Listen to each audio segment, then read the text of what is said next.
My name is Ezana Ćeman, and I'm an assistant product manager for investigative tooling at the Organized Crime and Corruption Reporting Project. And today I will be moderating our great panel, Brand New Crimes and Investigation, where we will be talking about investigative journalism and the challenges and changes it faces due to the expansion of YouTube and podcasts. We have three great speakers with us today, so I'm going to call them down one by one. We have David Ilieski, a reporter at the Investigative Reporting Lab, Macedonia, IRL, and an ID researcher at OCCRP. Thank you for joining us, David. We have Yanina Korniienko, Ukrainian journalist from Slidstvo.info. Thank you for joining us. And we have Semir Mujkić, managing editor for the Balkan Investigative Reporting Network, BIRN for short, joining us today. Cool, thank you all. Are these working? I don't know, are they working? Can you hear us? Okay. Oh yeah. Now they are. Cool, so thank you all for joining us, and I think it would be great if we can all just briefly, or if you all can just briefly introduce yourselves, basically where you're based, your main areas of focus, and how long you've been with your current media organizations. Should I start? Go for it. I'm David Ilieski. I'm based in Skopje, North Macedonia. I work as a journalist investigator with the Investigative Reporting Lab, which is a media organization focused on investigating organized crime and corruption in Macedonia. And we are part of the big network, the Organized Crime and Corruption Reporting Project, where I also work as a researcher. Why I'm here? Because IRL has a production team which is doing documentaries and podcasts, and I'm going to talk more about that in this panel. Hello, everyone. My name is Yanina Korniienko. I'm a Ukrainian journalist working for Slidstvo.info media. It's an investigative agency. We're also part of OCCRP network. And today I will talk about how we're presenting our investigations on YouTube. Hello, everyone. My name is Semir Mujkić. A little closer, Semir. Yeah. I'm the managing editor for the Balkan Investigative Reporting Network office in Bosnia and Herzegovina. Our core of reporting is, and how we started, is war crime trials reporting and investigations on the war crimes in Bosnia and Herzegovina. But in the recent years, we've been also expanded to cover corruption, to cover foreign malign influences, to cover different kind of radicalization and extremism processes, both in Bosnia and in the region. And I will be talking about how we actually started using YouTube as a new social media for us, and how do we sometimes do a content specifically for YouTube and just for YouTube, and how do we incorporate it into our investigations, both on war crimes, but also in the different topics, and what does it brings to us. Perfect. Thank you all for your introductions. My first question is for Semir and Yanina, for you both. Why did your outlet start using YouTube? And can you also tell us the benefits compared to written journalism as to why? Okay, our media started to work with YouTube a lot of years ago. First of all, the first reason is just because we can't work with TV.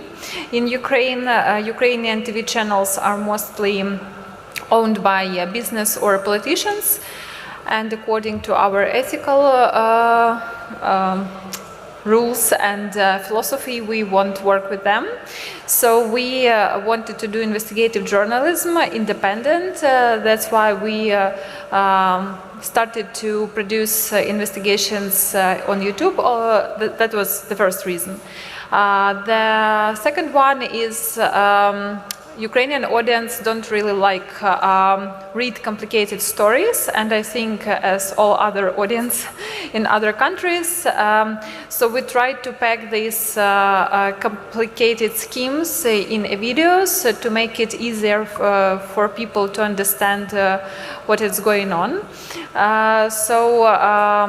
If we choose any video platforms, YouTube is the most popular, I think. Yes, and also when the war, the full-scale invasion happened, Ukrainian audience started to read a lot and watch a lot, and the YouTube format helps people to get information quickly and easy. So we keep working there. Thank you. Semir, would you like to add something? For us, it was a way to actually discover new audiences. We have this TV show, monthly TV show, that's been aired on some 20 TV stations in Bosnia and Herzegovina. It's been going for years now. And we were always uploading it on YouTube, the full TV show for everyone to watch. But we weren't so focused on actually having people to watch it and to promote it and to actually use YouTube as a new platform to reach people. So at some point I figured out what was said before the panel. Somehow it's strange, but people are willing today to spend more time watching something than reading something. If you have a long form investigation and it takes you 15 or 20 minutes or half an hour to read it, people are not so keen to read for so long. But if you put a video of 30 minutes, sometimes they're more willing to watch 30 minutes of video than to read. Even if it's longer, even if it takes them to continually watch it, they're still more willing to do that. So I was really interested in seeing how we could use actually YouTube to promote this TV show, but also to do different kind of stuff. And what I saw is that we could reach, even though this TV show is being aired on different TV stations, I realized we could reach new audience. And it's not just a younger audience. Obviously it is. YouTube is an emerging social media platform in Bosnia, but by some reports, Facebook is still the first, Instagram is now on the second place, and YouTube is on third. So Twitter, even though we really love to use it, is not that popular in Bosnia. So I wanted to use this advantage to actually, that we have this multimedia production, how could we use it for YouTube? And I saw there's a younger audience that's willing to actually look at it, but also some older audience which now has smart TVs, and if you do your job well, your content can be in this related or suggested content, and you can really reach them. If they're watching something on YouTube, on their smart TVs, your content could pop up. So I really wanted to see how could we use that as our advantage. We don't have resources or servers to use video at our own server, so we always use YouTube for videos. And I wanted to see if we use it such as we use Instagram or Facebook, how can we grow at YouTube? That was our idea. I just want to add something to what Semir said, that it's not that people do not read, at least in our case, we can see it, because when you do these hardcore investigative journalism stories, you publish long pieces, but I think that using YouTube is targeting a different kind of audience, one thing, because everybody said that, trying to reach new audience, but it's also trying to find new ways of storytelling, because when you do investigative journalism, you have these stories which can be applied to good storytelling in a written story with 3,000, 5,000 words, but also there are stories which are really good to be told in a video, which you're not going to be able to express the same things that you're going to be able to express through a written text, the same way that you're going to be able to do them in a video format. And I think that's also one very important thing, the ways of storytelling that the video gives you. Thank you all for your insights. David, my next question is going to be for you and specific to IRL. So IRL does podcasts, 16 episodes to be exact from what I just saw. 16th episode was just released recently. So can you take us back and tell us how IRL got started into creating podcasts? What was that pushing factor?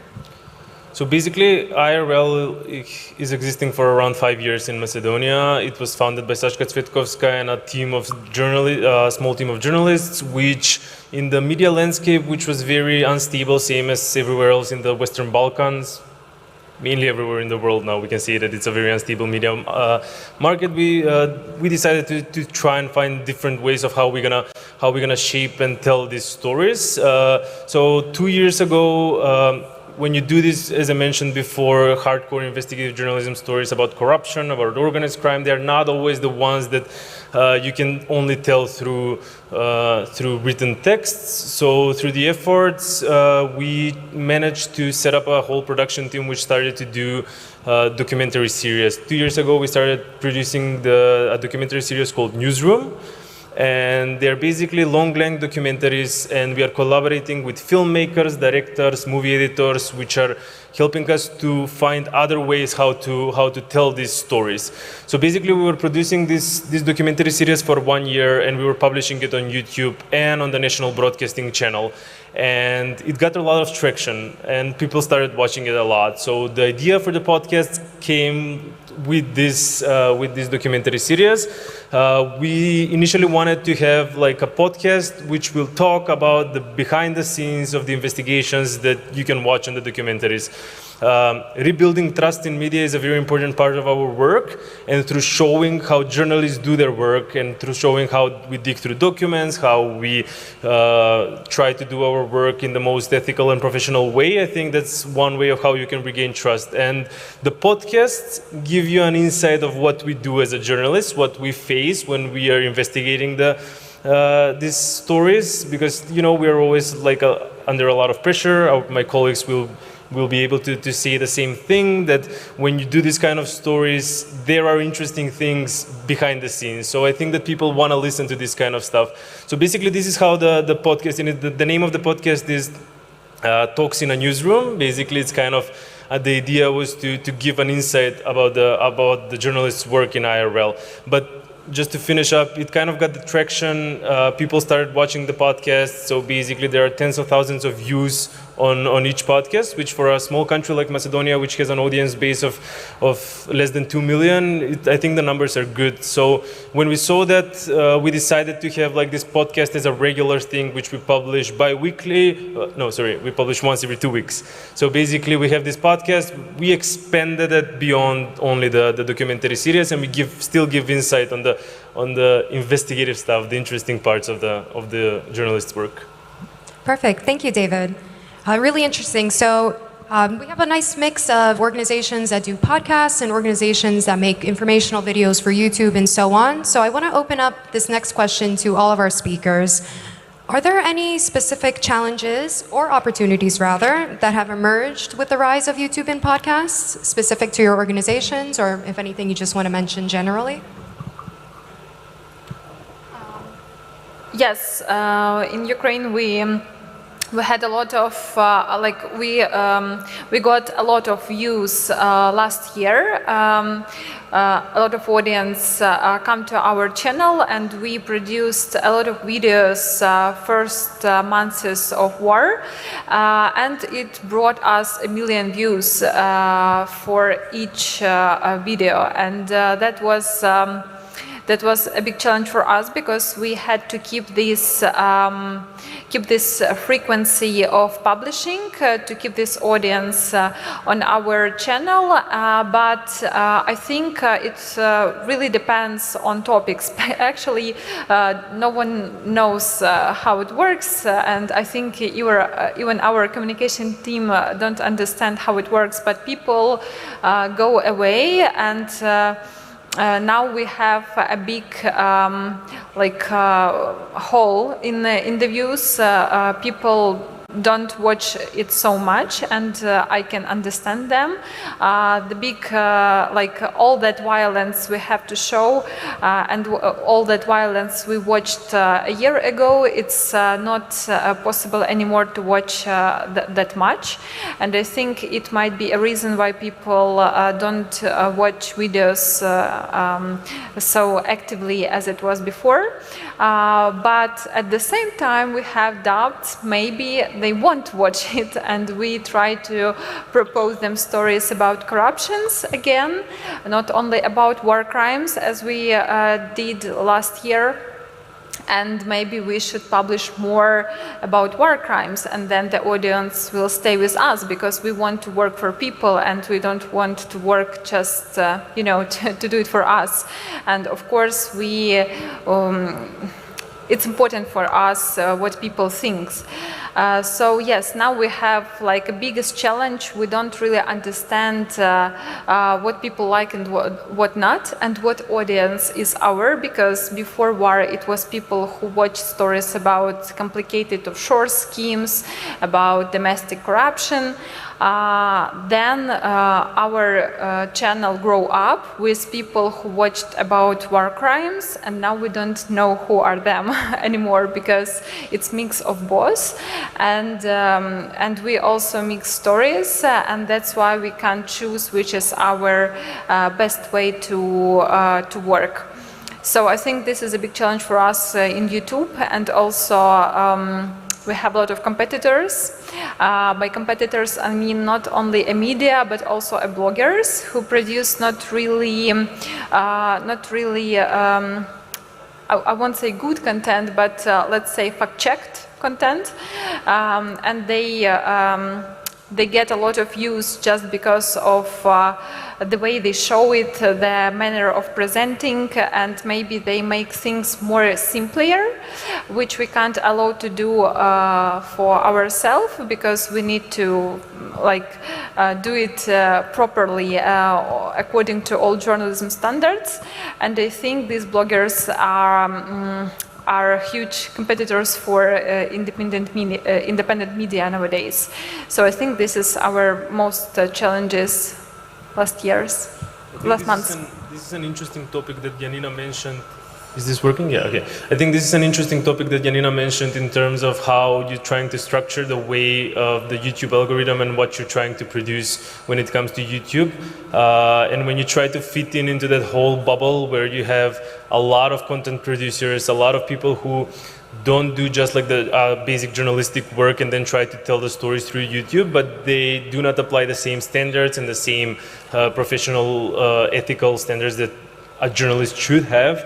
It's kind of a hard challenge to try and find the right way. So basically, I want to say that trying to not to chase what the algorithm of YouTube wants, but trying to do the professional work of a journalist and use YouTube as an outlet where you will be able to reach people. I have other ideas about challenges and opportunities, but I wanted to hear what Semir thinks about this.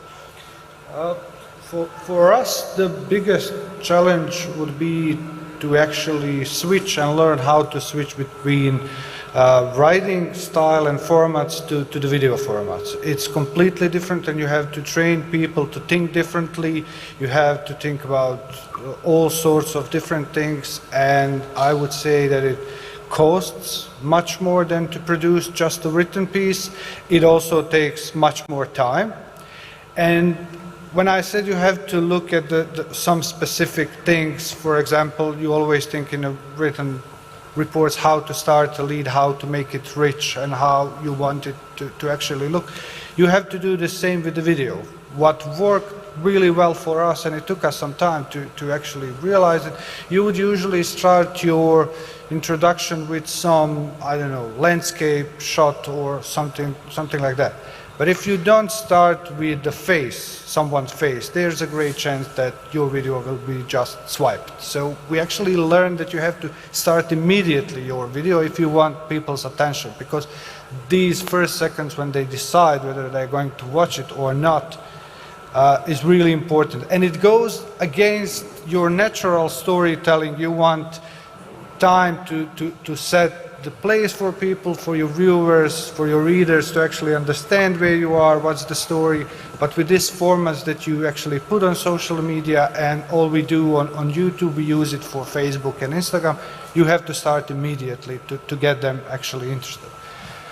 For us, it was also how to actually make it look really good. I think there's a big gap between doing these simple videos that you can do with mobile phone, that you can do quickly, that you can edit on mobile phone or basic laptop. But there's a big gap if you want to do a professional production then it costs really much to get all the equipment, to have people, and are you going to have people in-house, or are you going to take someone from the outside? So what we actually do now is we do have in-house cameramen and 2 video editors that will work full-time. So we realized that's the best if we want to have professional production, but it really costs, and it takes you time to do these stories, to do these videos.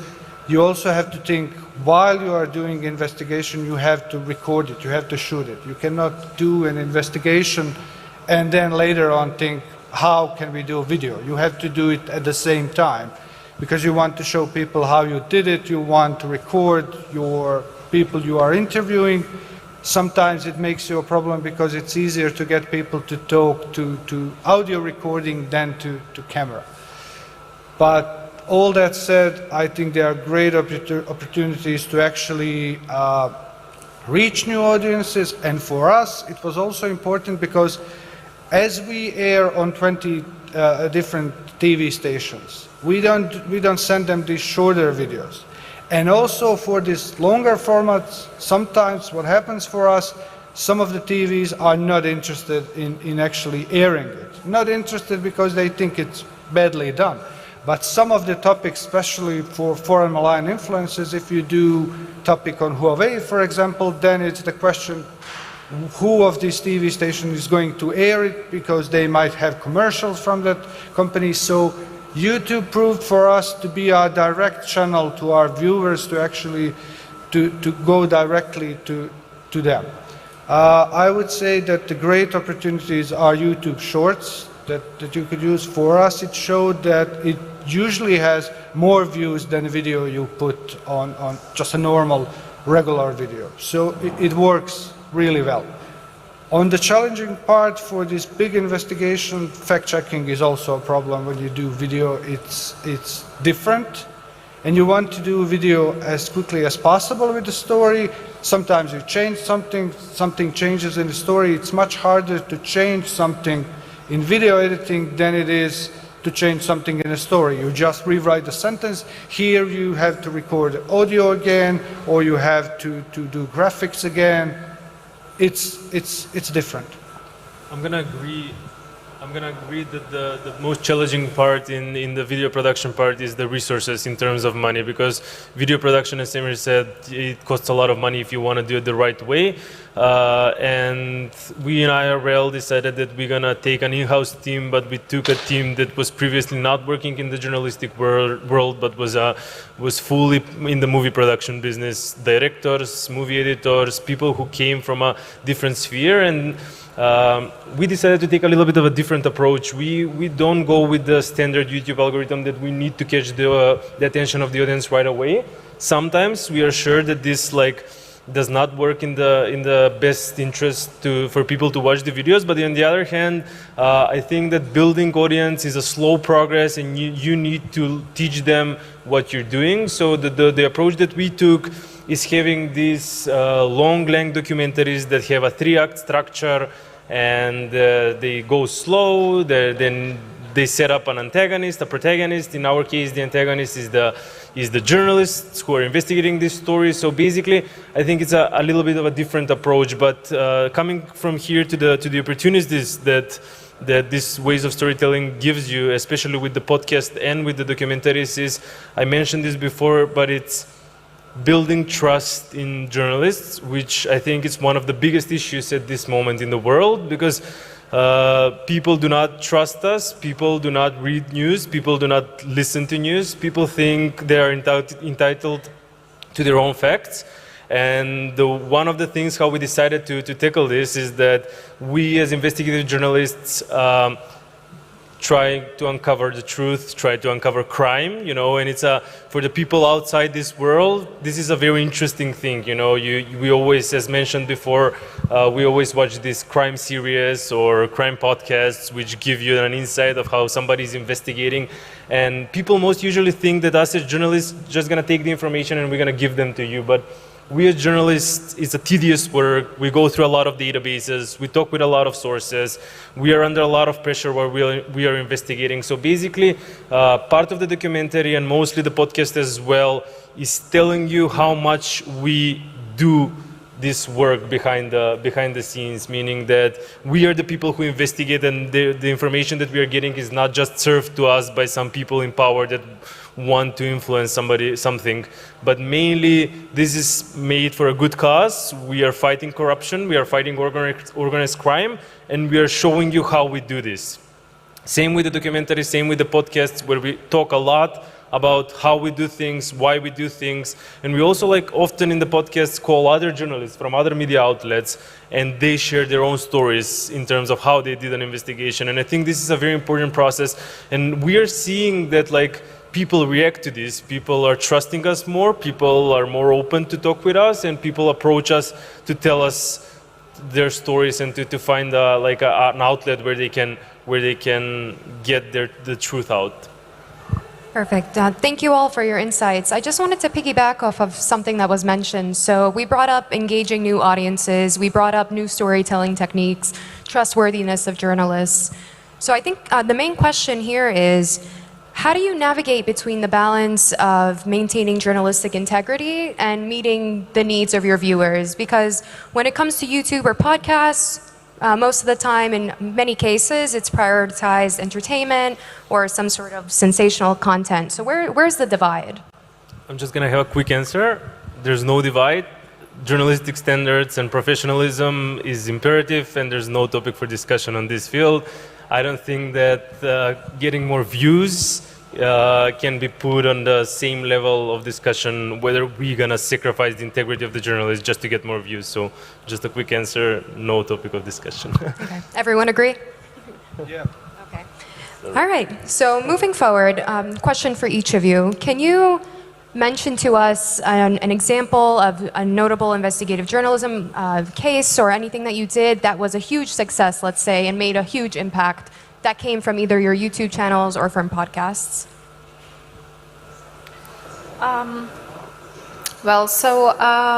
Usually our investigations are just for audience who, we reveal for audience some phenomena that exist in Ukraine, how it was before the war, and nothing changed. Sometimes it's somehow influenced on decision of our politicians, but not that often. Now I think it's mostly about documenting history. So I think that the result of what we are doing now will be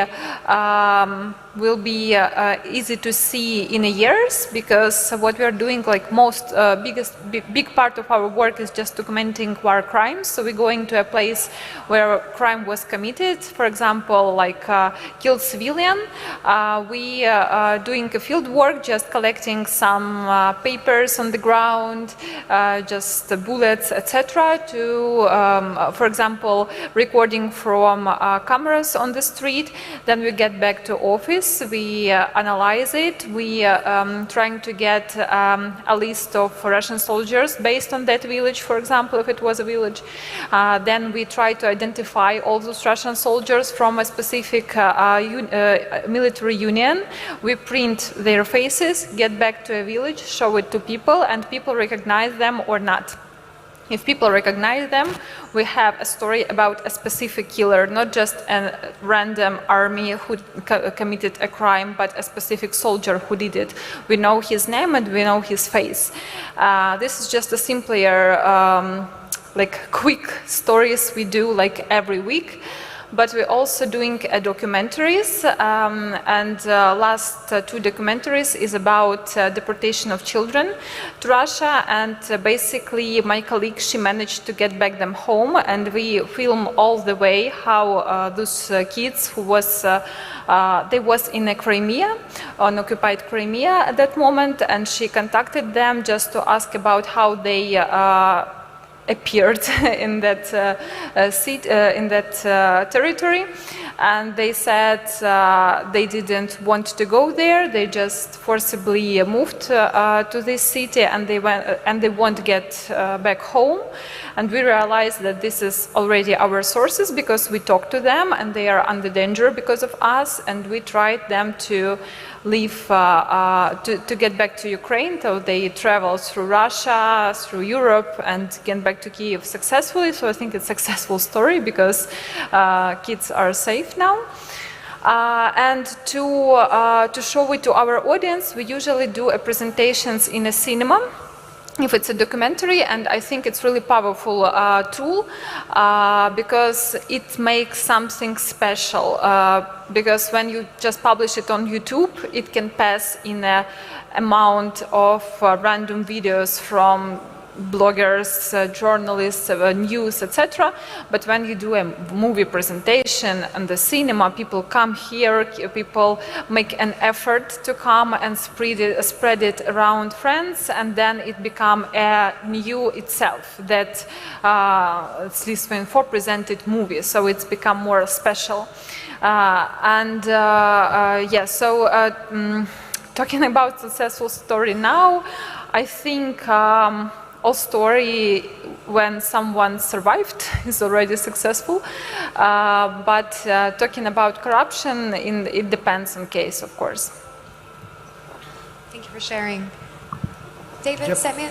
Yeah, our experience is quite similar. I would say documentaries work really well on YouTube. We recently did a documentary on how these far-right narratives, both in Serbia and in Bosnia, led to violence against LGBT community and stopping of Europride in Belgrade. We also did a live showing, which really connects you to the audience in a different way than it is just publishing online. But YouTube proved to be really good for documentaries, both investigative and both different kinds of documentaries that will explain you something, give you a different perspective. What also really works well for us are explainer videos. This is by far the most watched content on all of our social media platforms. People really like to watch these simple, short videos of 3, 5, or 7 minutes to explain them something that is quite complex or that is trending. They want these 3 or 5 things to understand what's important there. When we talk about the investigations that were really good with YouTube, I could talk about 2. The recent one is we did this video which gives you in a couple of minutes, it shows you the whole story we did on the Russians that are trying to open companies in Sarajevo. One of them being really high up in one of the gas companies. And Ukraine actually wants him sanctioned, but he tried to open company here, and in the investigation we found out there's a guy in Sarajevo which is actually helping Russians to open companies here. But they also face a problem that the Western banks are not willing to open them bank accounts because they are afraid of the sanctions. So we had a conversation with this guy who is opening the companies. We couldn't reach this guy from Russia, but the whole video was really good, and it had good viewing on YouTube and a lot of feedback. The other thing, how YouTube actually helped us is not the long form video, but kind of a trailer that we did, that we used before we published the story, but also when we published it to attract people to actually read the whole story, which was huge, multimedia story. It probably takes you like 20-25 minutes to read. We made this video into a minute and a half or 2. It's about the group of people that were actually healing this woman who actually died of leukemia.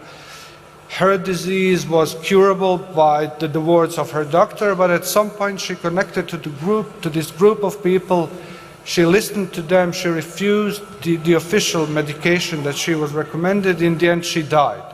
So her family provided us with the messages that she was sending with these people, and we recorded some of the family members, and we showed some of these messages on video. So proved to be really good to actually get people to read your story and to understand it, to be attracted by it. Also, we do these big databases which are based on videos. We did one for Srebrenica. It's 100 videos with 2 or 3 minutes video of testimonies of these people, and this is really something that people love to watch. I just wanted to ask you quickly, do you think that the short videos that should promote this written story can go viral, but the people who watch the short video are not that keen to read the full story? Like if you compare the views that the short video got to the amount of readers and the length they stayed on the story, do you see that there's like... Yes, there's always discrepancy between people who see these shorter videos and who actually read it, but in my opinion, these people wouldn't see story at all. So it's a benefit for me if they even see this short video. I try to explain it. Some of them will click, some of them will see, so it's a win-win situation for me. I know it's a challenge whether you are giving them just something short and they will not go there, but if you cannot get them interested, it's probably they wouldn't be reading it at all. So for me, it's a benefit. When it comes to successful stories, I think what makes a successful story for us, the number one thing is causing impact and making change in society when you publish a story. And I think, of course, that's very interconnected with the amount of views and amount of audience that they're going to watch or read the story, because in order for changes to happen, you need to have public pressure.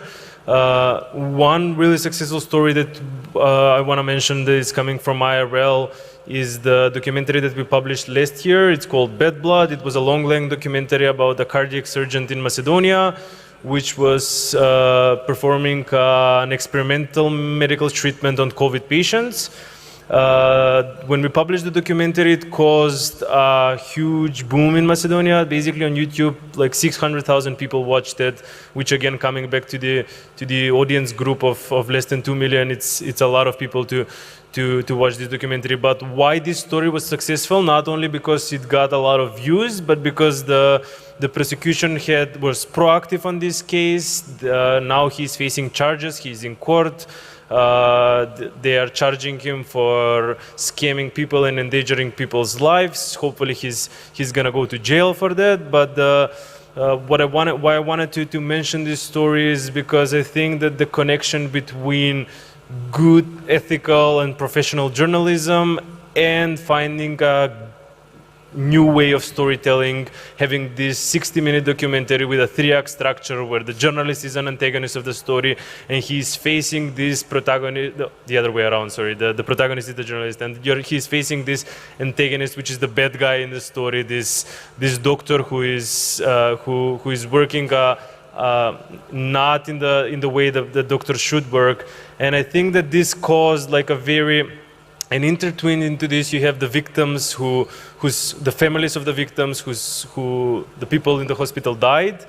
You cause a very emotional reaction with people, and I think that people, when they have an emotional reaction, they resonate with the story, and this is why the prosecution had such a good reaction. And coming back to the podcasts now, this is around when we were starting the podcast, and right after 1 week after the documentary was published, we produced a podcast, and we mostly do video podcasts. We publish them on our YouTube channel. We also disseminate them on Spotify and on Instagram Shorts and YouTube Shorts, but the main audience group is on YouTube video. And this podcast gained like more than 100,000 views, which was very connected. So I think that trying to find like products that can work together with each other is a very important part when you're trying to tell a story, and this is the way how you can cause impact, because you need to keep the pressure going. You just don't publish one story and stop there, but you need to find other ways how to keep this traction in order for the institutions to react and finally do something about it.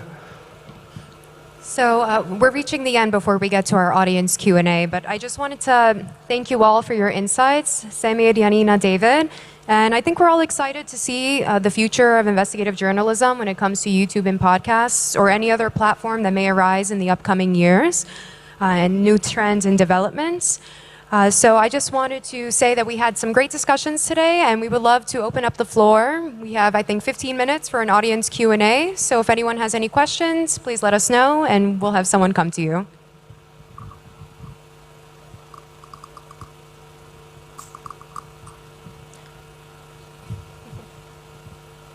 Or Pretty I can silent ask another room. question. Anyone?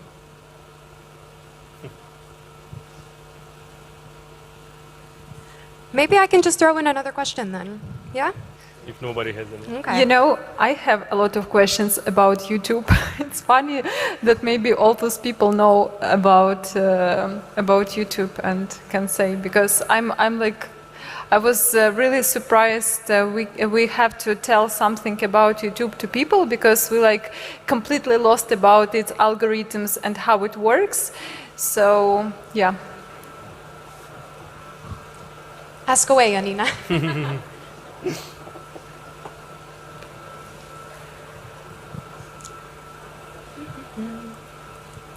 All right, I'm going to throw another question out, and then we can see if anyone else has any questions, and then we can wrap up. So I started getting into future trends and what we're anticipating. So I would love to know your thoughts on what is the future of YouTube and podcasts in investigative journalism. What developments or trends do you anticipate? Do you think a whole new platform is going to arise sometime soon? Maybe we can delve into that. I personally think that YouTube is still gonna stay the staple of how journalists, where journalists put their video stories. I think it's the main channel that we're gonna continue using in the next few years. The thing that is gonna probably change is how we tell these stories, and I think that because we mentioned this and Yanina brought it up last in terms of how the YouTube algorithm works and what people do and what is happening in general in terms of trust in media, and this is widely connected to having this play out of people, vloggers, which just try to occupy and focus only on the YouTube algorithm. I think that what will distinguish investigative journalism and this like way of professional way of doing journalism is the new ways of storytelling, and I think we should focus more on that, and I think we should be persistent and not just only fall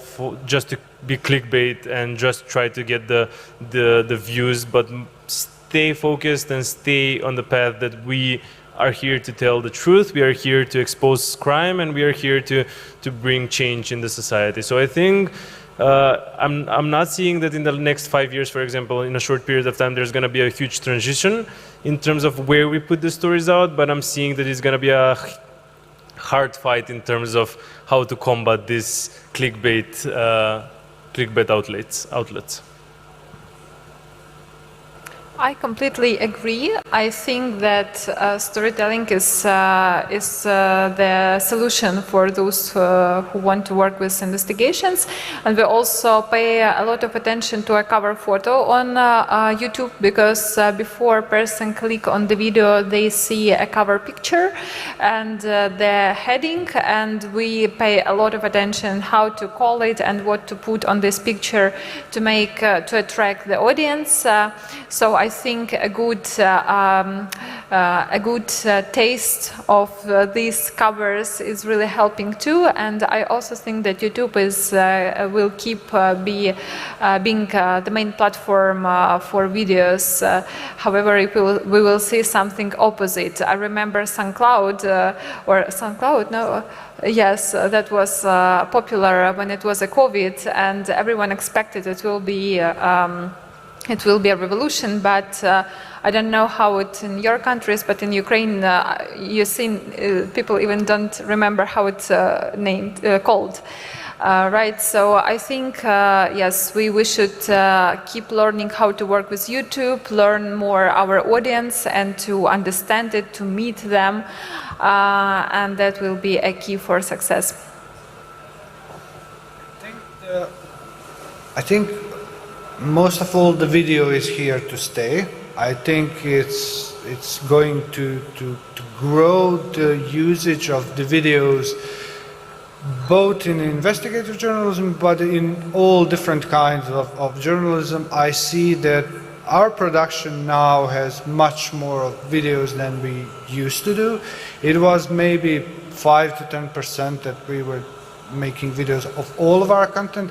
I would say in our everyday work today, it's more 20 to 30%, I would say. We really are focused on the video because we see the impact it's making, the reach it's making. I think video is here to stay. That said, both Facebook or Twitter are not famous for video. I mean, Facebook more, but it's still not a platform people use to watch videos. I'm still not sure what's going to happen with Instagram and Instagram videos. We see a really big growth there. A lot of people love to watch videos on Instagram, but YouTube is still like it's the most used video platform on the planet. And being with Google, I would say they would not be making any changes such as Twitter made lately and completely destroyed the platform. I don't see them doing that. So I think it's going to grow more. The only question is how much more can they grow and what's the next thing. I think that they are seeing some kind of the limits with the videos, regular videos that they are using, and shift to the different kind of formats such as shorts, which is not horizontal but vertical video, shorter videos. I think they're trying to use people who like to watch Instagram videos to get them also on YouTube. I see the platform struggle for viewers there, meaning that there are some limits to it. But definitely it's going to stay, it's going to play a big role for media. For us, it doesn't just play a role on YouTube platform. It plays a role on our website where we want to incorporate video in our stories. In 95% of the cases, it's a YouTube video because we cannot host all of these videos on our servers. It's a good platform, it's easy, everyone can view it, you don't have compatibility problems. It's really easy to embed it, so I think it's going to stay there. It's going to stay also for podcasts. A lot of people use YouTube for podcasts to record them. We haven't started any podcast just because if I start something, I want to do it regularly, and I don't see that I could do both YouTube and podcast now. I think it's better not to start something and then have something every 6 months. If you want to do it properly. So it requires some planning, I would say. But I think that the YouTube is going to be important, and specifically because people are watching it now on television, not just on their mobile phones, but more and more people are switching from cable news and cable content into the YouTube or Netflix or different kind of streaming services, and I think it's going to play a big role. So. I just wanna, before we wrap up, I just wanna add something in terms of the. I think it's okay now. I just want to add something in terms of context in the Western Balkans, is that people, the audience here, in the last years were not that used in using YouTube as a platform where they go and they subscribe to a channel and they follow them and they use it as we know how the Western world or the United States mainly uses it, in terms of following a platform, having it only there, not having a website and using it as a separate platform where you just like publish the video and link it to your website, but using it as specifically a platform where they go and watch the video. Same as Spotify now, we are seeing a trend where people more and more are starting to use these platforms in the Western Balkans, and the other trend that we are seeing is that not only the short format works, like people want to dedicate more time and people want to listen to long length formats.